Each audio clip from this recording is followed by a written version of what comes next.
дар шаҳри Санкт-Петербурги Русия ба чопи рӯзномае барои занони муҳоҷир аз Осиёи марказӣ шурӯъ карданд. Шумораи аввали рӯзномаи «Гул» бо 4 забон русиву тоҷикӣ ва узбекиву қирғизӣ чанд рӯзи пеш нашр шуд ва онро ройгон ба бо унвони муҳоҷир ки аксаран аз Тоҷикистон, Узбекистон ва Қирғизистон ҳастанд тақсим карданд. муассисони рӯзнома мегӯянд «Гул» моҳи як маротиба чоп мешавад ва дар он зиндагии занон дар муҳоҷират ва мушкилоти онҳо инъикос мекардад. ба занон роҳҳои ҳалли мушкилоташонро ҳам тавсия медиҳанд. Юлия Алимова ҳамоҳангсози рӯзномаи «Тоза нашр» дар суҳбат бо мо қарор дорад. Хуб, салом алейкум Юлия. Метавонед бигӯед ки чаро тасмим гирифтед махсус барои занон рӯзнома нашр кунед? Да, вот газету мы решили создать изначально. мо ин рӯзномаро бо кӯмаки ихтиёриёни барномаи фарзандони Петербург роҳандозӣ кардем. Дар ин барнома асосан ба кӯдакони муҳоҷирон ройгон забони русиро таълим медиҳем. ба ин кӯдакон ба дарсҳо пайвандонашон ҳам меомаданд ки хеле фаъол буданд. аз ин хотир ба фикри таъсиси як рӯзномае ҳам шудем ки бояд аз зиндагии занони муҳоҷири Осиёи марказӣ дар Русия қисса кунад. баъдан дар саҳифаҳои интернетӣ ҷавонзанони хоҳишмандро барои ҳамкорӣ аз Тоҷикистон, Ӯзбекистон ва Қирғизистон ки дар Санкт-Петербург ба сар мебаранд даъват кардем. бо баъзе аз ин занҳо ман дар хиёбонҳо ба ҳангоми тақсими маълумотнома шинос шудам. яъне мо ба ин восита мехостем фазоеро барои баррасии мушкилоте ки хоси занон аст фароҳам кунем. барои мисол дар бораи ҳомиладориву маризиҳои саратони занона гап задем. мо мехоҳем дар нашри баъдии рӯзнома ба мавзӯи хушунат дар нисбати занҳо низ муроҷиат кунем. Освещать. Агар махсус дар робита ба мушкилоти занони муҳоҷир бигӯем, масалан, оё занони муҳоҷир асосан ба кадом мушкил дар муҳоҷират рӯбарӯ мешаванд?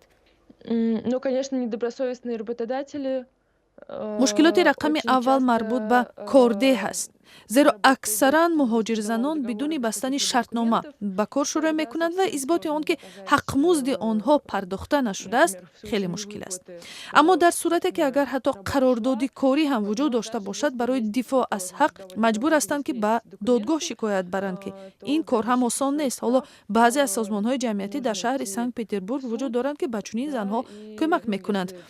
аз дигар тараф баъзан на бо гуноҳи худи онҳо асноди будубошашон қалбакӣ таҳия мешавад, яъне онҳо ба доми фиреби миёнаравҳо меафтанд. дар ин баробар занҳо аз нигоҳи миллат табъиз мешаванд ва ҳамчунин нобаробарии ҷинсӣ ба мушоҳида мерасад ки ин мушкил мутаассифона хоси дигар ҷомеаҳо ҳам аст.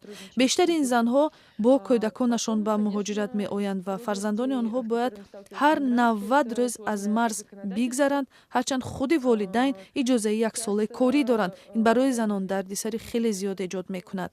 У родителя при этом может быть патент на год, вот, а дети все равно должны выезжать. Это, конечно, тоже доставляет неудобств, в частности, вот женщинам. шумо ба заноне ки дар муҳоҷират ҳастанд аз Осиёи марказӣ тавсия медиҳед ки ба ҳангоме ки онҳо бо ягон мушкил мувоҷеҳ шаванд, на ба гӯем диаспораи миллӣ, балки ба созмонҳои ҷамъиятӣ муроҷиат кунанд. чаро магар ҷамъиятҳои муҳоҷирон ба онҳо кӯмак намекунанд? Ну вот с командой, с девушками, с которыми мо ҳамин мавзӯъро бо ҳайати эҷодии рӯзнома низ матраҳ кардем. ҳар яке онҳо дар алоҳидагӣ ва ё пайвандонашон таҷрибаи муроҷиат ба диаспораҳоро доранд. гоҳо барои ҳалли оддитарин мушкил аз онҳо маблағи калон талаб шудааст. бештари ин созмонҳо дар фикри даромаданд, на дар фикри кӯмак ба ҳамватанони худ. ба ҷуз ин таҷрибаҳо нишон медиҳад ки бархе аз ин ташкилот бо олами ҷиноӣ ҳам ҳамкорӣ мекунанд. мо мехоҳем дар оянда дар ин замина низ кор кунем ва фаъолияти ин ташкилотро биомӯзем ки кадоме аз онҳо воқеан барои муҳоҷирон кӯмак мерасонанд. ташаккури зиёд. Юлия Алимова, яке аз муассисони рӯзномаи «Гул» аз шаҳри Санкт-Петербург бо мо суҳбат мекард. Спасибо огромное за беседу. Спасибо.